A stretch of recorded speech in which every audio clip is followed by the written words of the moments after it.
Hi, this is Rob Thompson, and welcome to the Phillies Show. Ruben Amaro Jr., Jim Salisbury, Todd Zalecki. It's the Phillies Show. It's Thursday, August 28th, 2025. Guys, Rob Thompson on Tuesday night at Citi Field told reporters, it's not the building. And then Kyle Schwarber told our friend of the pod, the koala Matt Gelb, he said, I don't give a hell about the stigma. And the Phillies, though, on Wednesday night, lost to the Mets. They've lost 10 in a row against the Mets at Citi Field. Pretty unbelievable. Their lead in the National League East is now 4. The Phillies have now lost the season tiebreaker to the Mets. So if somehow these teams end up in a tie on the final day of the season, the Mets win the division. The Phillies are a wild card team. A lot of craziness. Let's jump right into it. Park's first pitch. First pitch is brought to us exclusively by our partners at Parks Casino, Pennsylvania's #1 casino. All right, guys, where do we want to start? Where do we want to start with this? James, I'm ready. I got both barrels open. Well, then take the floor is yours. Give us your impressions of what happened at Citi Field. So interestingly enough, before they went there, and I've sort of held my water on this one, but my feeling has always been, I like to read faces and body language and stuff like that. When they go and play there, there's no question in my mind that the Mets have great confidence. Everything they do, whether they're pitching it, catching it, or hitting it, they play with great confidence in their ballpark against the Phillies. They believe in their heart of hearts that they're going to win games. The Phillies do not. They don't, at least they don't play like it, and they don't look like it on the field. And it's the only place I ever feel like that's the case. But against the Mets, it's an issue. It's a real issue. And whether you want to believe it, it may not necessarily be Citi Field, but I think it's the uniform that they're playing against, because the Mets have their number. And that's the truth. Now, does this matter in the scheme of things down the road? It might. I mean, there was a time when the Atlanta Braves had the Phillies number. The Marlins. And the Marlins. And the Atlanta Braves played in the playoffs, and the Phillies beat them.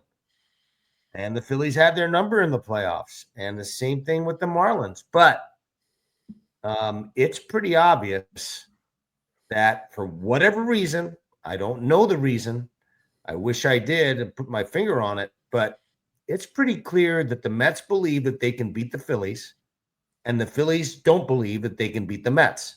They won't tell you that, but I think that the feeling is that they struggle there, and I think they know it, and it's palpable and it's real, and it's good. An adjustment's going to have to be made.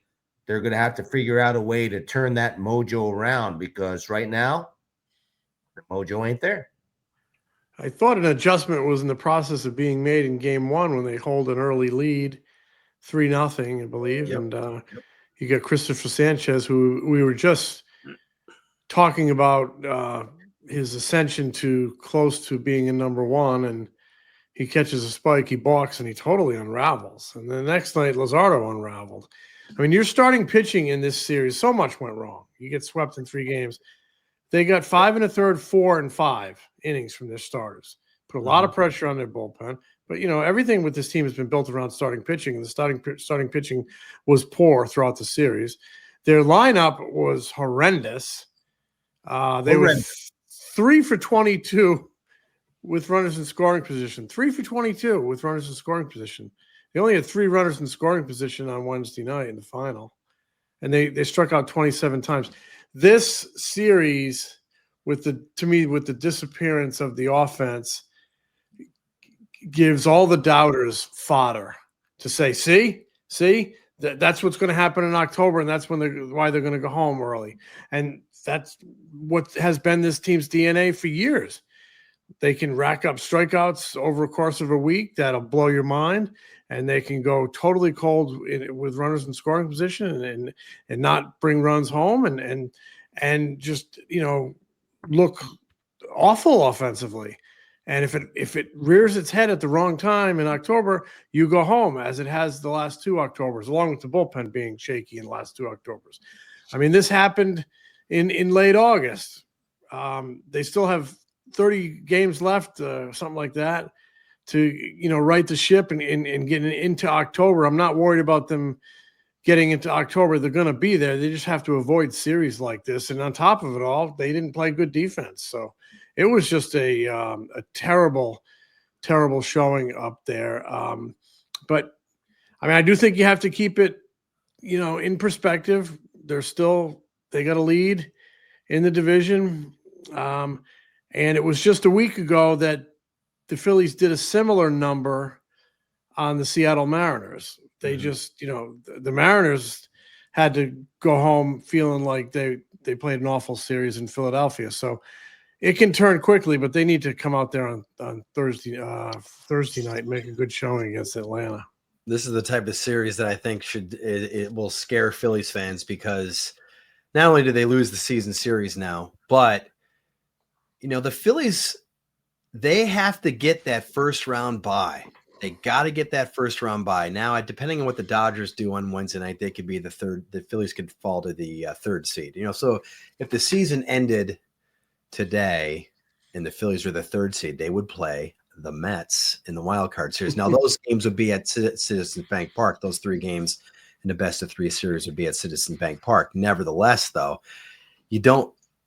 you can't tell me that if they end up playing into the division series and they have to go back to Citi Field, that's not going to be on their minds. And you're right, Ruben. They're going to say, and Rob said it after the game. He's like, we've got an experienced group. We're just going to flush it and move on. Kyle Schwarber said nothing phases us. I'm not worried about it. And I get it. That's what the players and the manager and the front office, they're going to say in the moment publicly. But then far removed from it, right?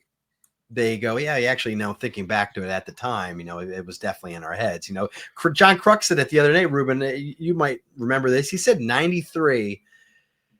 He said we were scared. Not going to say scared to death, but he says in 93, we were not looking forward to playing the Giants if the Giants won the NL West that year, because we could not beat the New York Giants or the San Francisco Giants.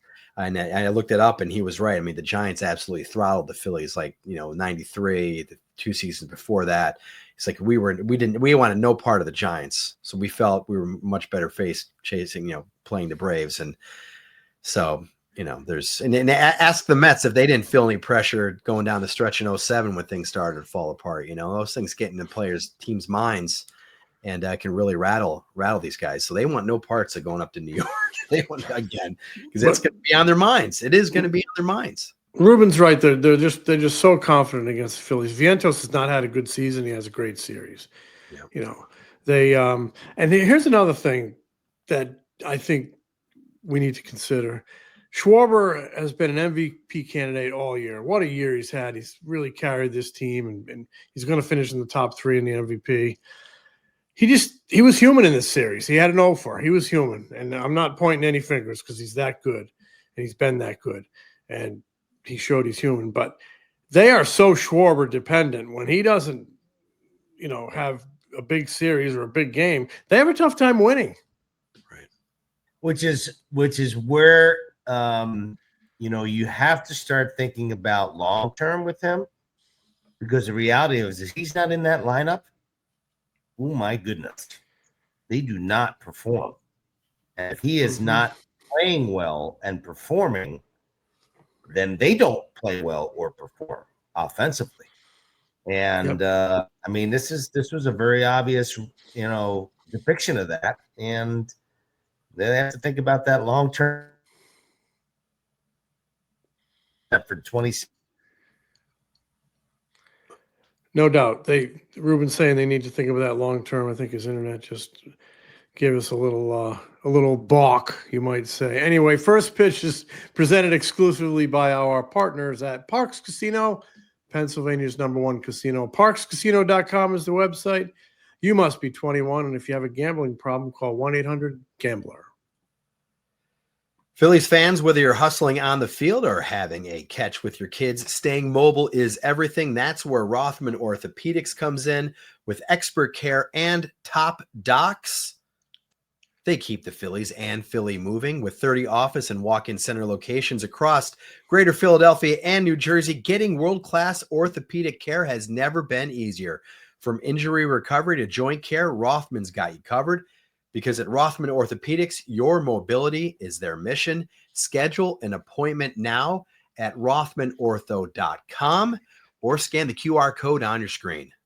Kratz, if you need to pay rent for your apartment and you're not getting anything for it, then you probably haven't heard of Built. You have to pay rent every single month. Why not get some points that you can redeem for other things that are a lot more fun than paying rent, like flights, hotels, Uber rides? That's right. And it doesn't stop there. Built is about making your entire neighborhood more rewarding. You can dine at your favorite local restaurants, and you can earn additional points with VIP treatment at certain fitness studios. And you can also enjoy exclusive experiences that are just for Built members. They announce them every month. Built is turning a monthly expense into an opportunity to earn rewards and discover the best that your neighborhood has to offer. Your rent is finally working for you, and you can earn points on rent and around your neighborhood wherever you call home by going to joinbuilt.com/foul. That's joinbilt.com/FOUL. Make sure to use our URL so they know that FT sent you. Get after it. Are back. Before we're going to talk more about this series up in New York, but I meant to mention this in one of our earlier episodes this week. We're doing another Manco and Manco gift card giveaway. So follow at the Philly Show on X. That's the former Twitter. Follow us on X for a chance to win a Manco and Manco gift card. We've been giving them out all season. And here's the thing, guys. If you follow us on X, make sure to check your account because there's been a couple of people we've reached out to. We've slid into their DMs, as the kids like to say, and no response. So we had to move on after about a week or so and select a new winner. So make sure to check your DMs because the Philly Show could be offering you a free Manco and Manco. I got a piece of news about Manco and Manco, by the way. That broccoli chicken, white broccoli chicken might be changed over. Is that right? It might have a different name sometime soon. I'm not sure. I would. That's the pizza that Ruben crushed when we were down at Manco last month. And how about that? It's delicious. You never know. Keep your ears open. The Reuben is already taken, though. Yeah, you can't have the Reuben. You can't have. You could never have a sandwich, no matter how good you are. Whatever you do in your life, you could never have a sandwich named after you. I will say this: my dad had the name in Buffalo when I first got there. The very first time I played for the Cleveland Indians organization AAA. I go to a restaurant in Buffalo, and they had the Reuben Amaro sandwich. No kidding. It was named after my dad. Yes, it was right by the ballpark, and it's at a bar in Buffalo, restaurant in Buffalo. It was I thought it was a joke when I sat down. I thought somebody was playing a practical joke. I sat down and I'm looking at a Reuben Amaro sandwich. I'm going, and it was like the Reuben, and but they spelled my dad's name right. Spelled our name right, and it was hilarious. That is Like, unbelievable. no way. Yeah, it's funny. Anyway, maybe you'll get a pizza. Maybe you'll get a pizza. Pizza maybe would be I'll nice. get a pizza named after me. That would be nice. Oh my gosh. God. The back to the eyesore in Citi Field. Yeah. If I may, for a moment. So the Mets just called up this Jonah Tong, right-hander who's having a great year in the minor leagues, like #1 prospect. Mm-hmm. But the kid who pitched Wednesday night, McLean, he's here for 3 starts. He was spectacular. Really good stuff. He gets the ball to move both ways, sharp slider, sweeper, sharp sinker, great changeup, Little hard cutter. four seamer, and he was a two-way player at Oklahoma State, drafted in the 3rd round. I mean, how did he last till the 3rd round? He looked great. It's a hell of a draft. Nice work. He got I mean swings and misses on everything. He had like through Everything. six different pitches. He got at least I think 2 swings and misses on everything he threw. It was almost amazing that he didn't get more. Yeah, I think he had like 13 whiffs the entire night, but you just watched him pitch. You're like, how are they even? How they had no shot? They got no shot. He was tremendous. What sharp movement he had from the right-hander. And I'm also the Mets, they hit over 500 like with runners in scoring position over 3 nights. Yeah. Do we think they had something on the Phillies, Ruben?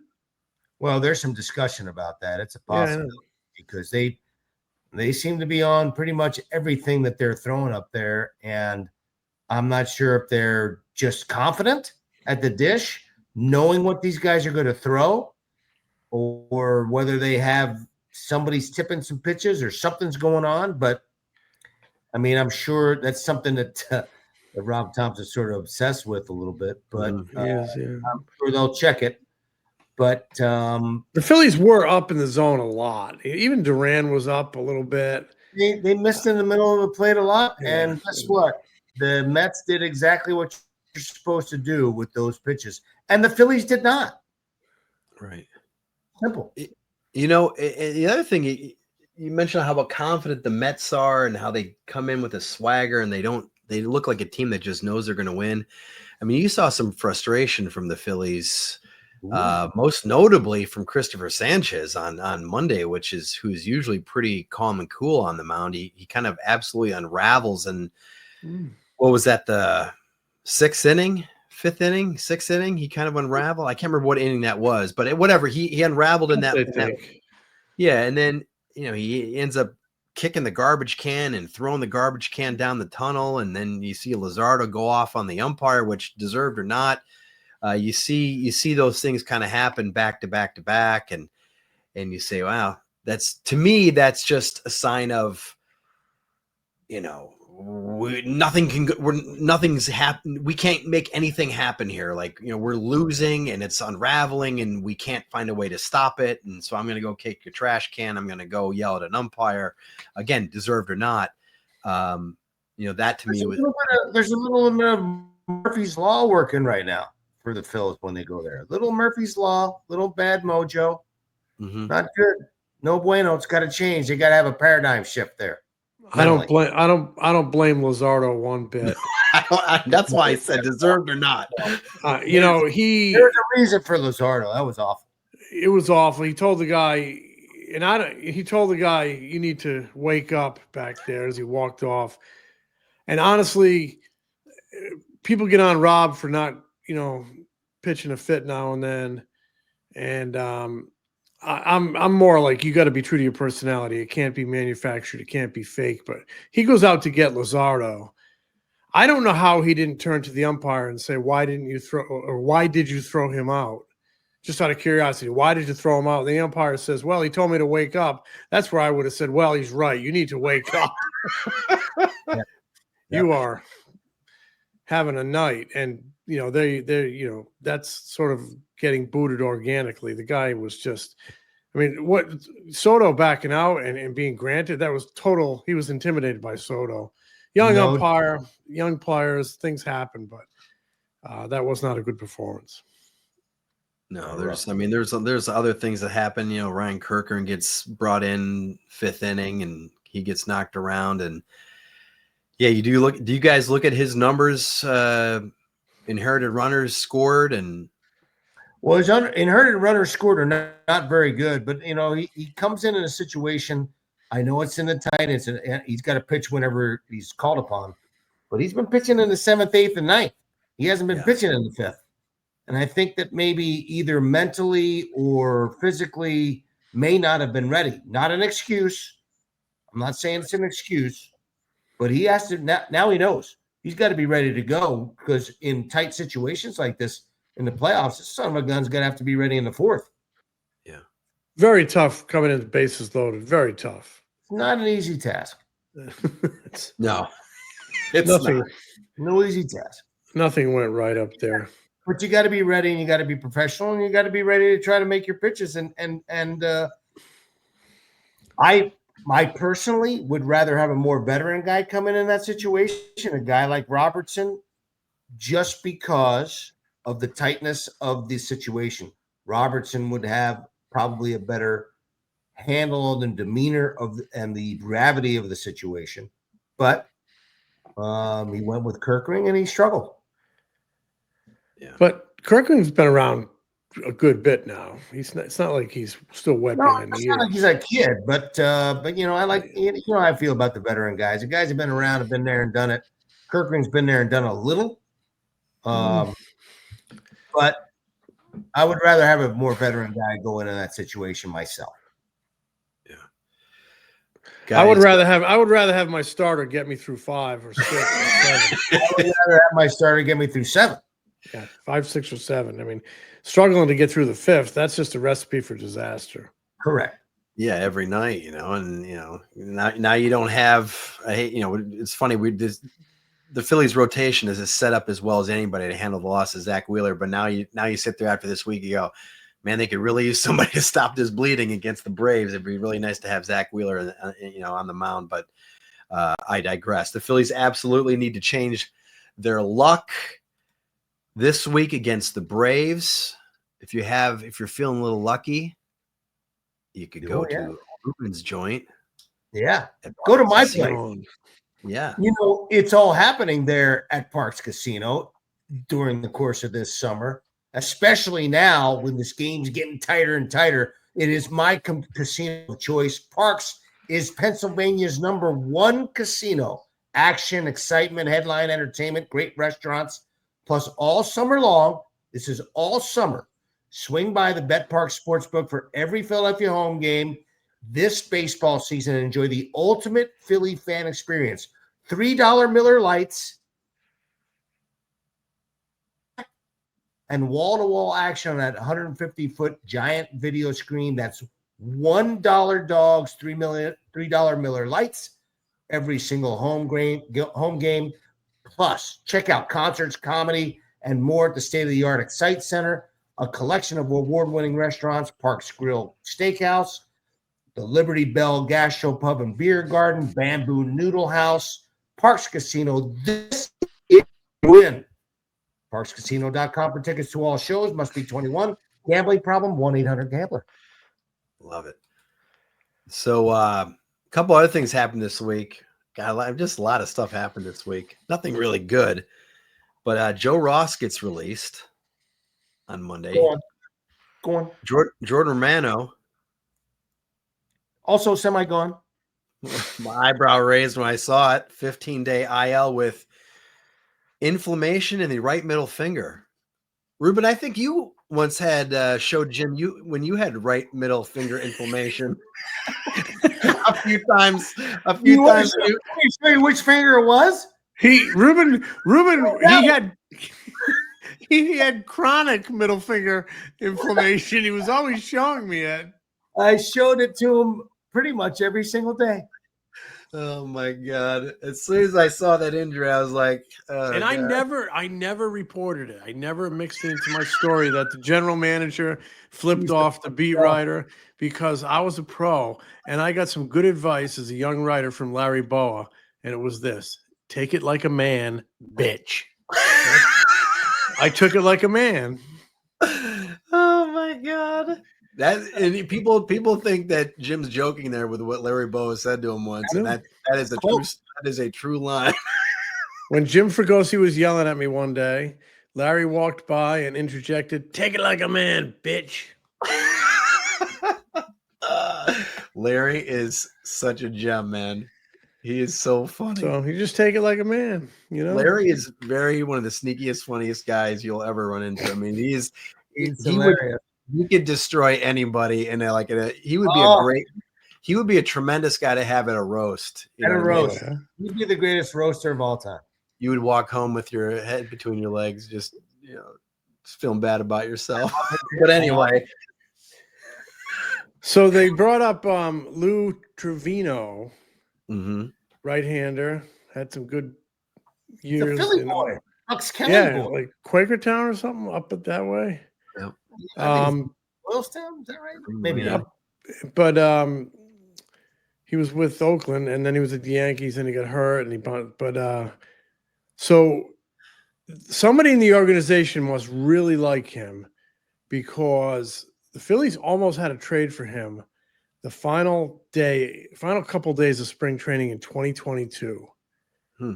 And the reason I know this, and it was for Connor Brogdon. And Brogdon was banged up like the last week of camp. So I think the deal got put on the shelf.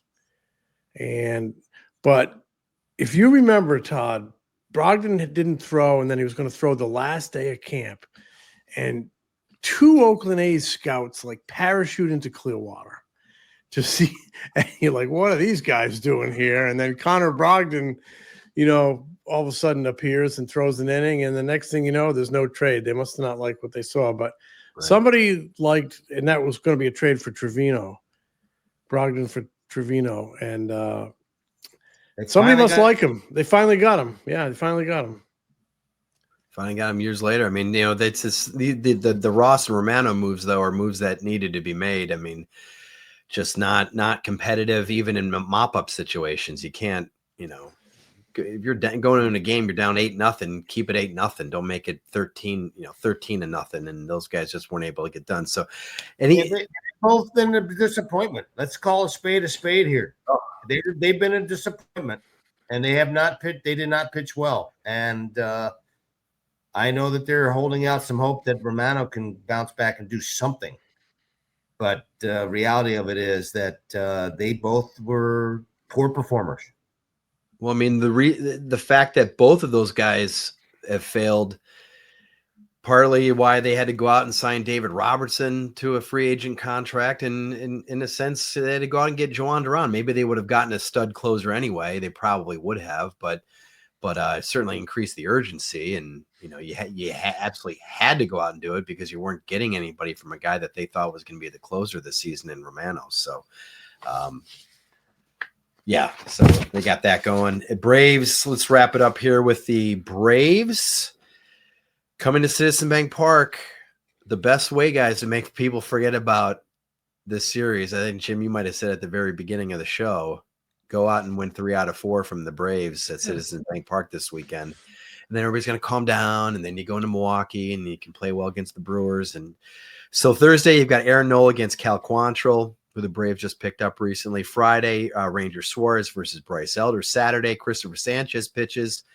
Braves have not announced a starter for Saturday. And then Sunday is Jesus Luzardo against Hurston Waldrop. That's a great name. That's a NASCAR name. It sounds like he's a Georgia guy. It sounds like I'm Hurston Waldrop. That's what it sounds like to me. But so we will be back. You need to take 3 out of 4 of these boys and settle the folks down. Ruben, just tell everybody where you are. I think it's very interesting. 1995 Cleveland Indians ball club that won the AL, the National League, and lost to the Atlanta Braves in the World Series that year. But we have our 30-year reunion. Just was having a cocktail with my man Bud Black and Paul Ossenmacher. Going to go play golf with my man Charlie Nagy, who used to be my roommate, and many, many others. But yeah, it's cool. Cool to be out here. I'm going to be here for a few days, and then I'll be back in Philly on Saturday. Is there anybody that you see? I guess you haven't seen everybody yet. Everybody's not in town yet. There's a lot of guys I haven't seen yet. I'm looking forward to seeing it. Eddie Murray's not going to be here. And I think Jim Thome is going to be here. Kenny Lofton will be here. I'm not sure if we're going to see Joe Table or Omar Vizquel. Maybe they'll get into a little fight. That's a possibility. They're not friendly.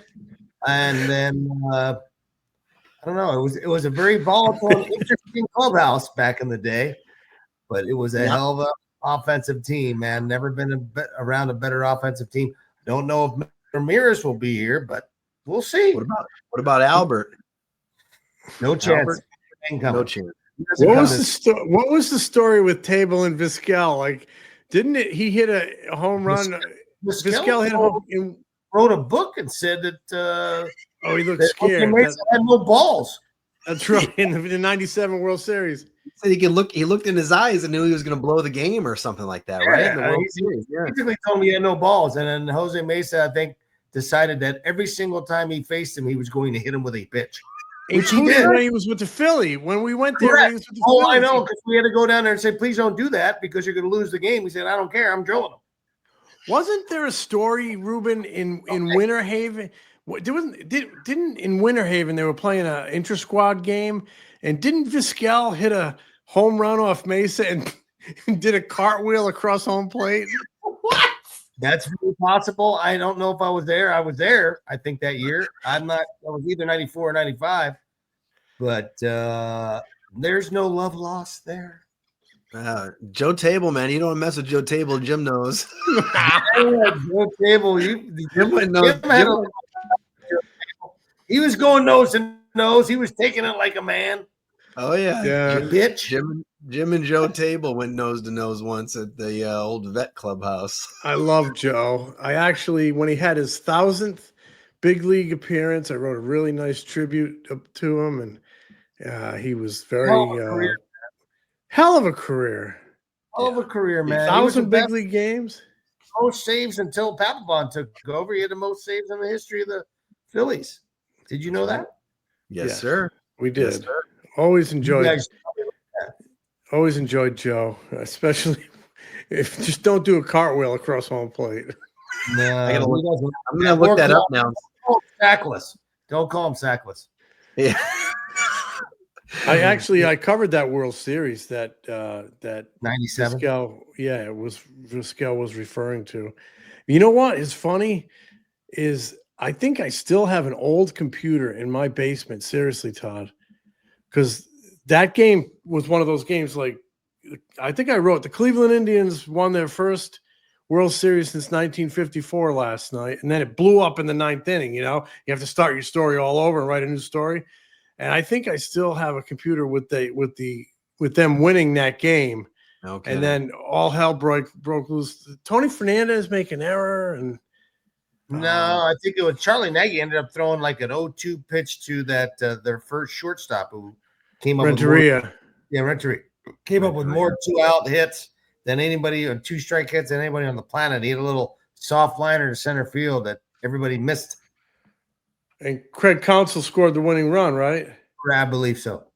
Yep. He did score the winning run. And so that I remember being there at the ballpark, and I didn't know who to root for. I had my buddies. I got a ticket from Darren Dalton, but I was there. Like I had all my buddies, Jim, like all these guys from the Cleveland Indians. And then, I had Izzy and Dutch on the other side. And I was like, who am I rooting for? I couldn't lose. Yeah, exactly.